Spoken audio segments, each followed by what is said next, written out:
Ready to ditch the store-bought and design a totally unique Buffalo Plaid SVG that screams you. First, open your favorite vector graphics software today.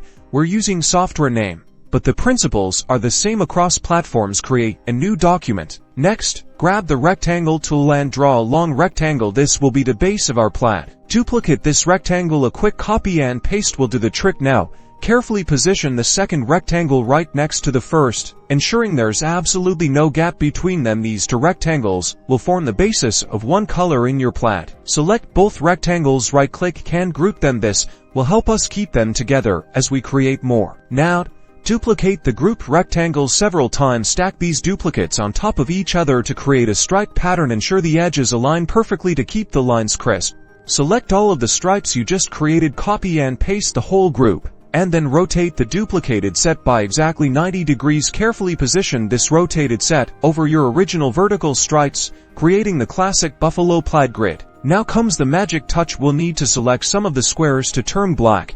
If you want to create classic black and red Buffalo Plaid, change the fill color of these squares to black, alternating the colors to achieve the classic Buffalo Plaid look. Once you're happy with your design, save it as an SVG file. Make sure you are saving it as an SVG, or else it won't work with your cutter. Now, import your SVG into your cutting machine software. Load your material, and let your machine work its magic.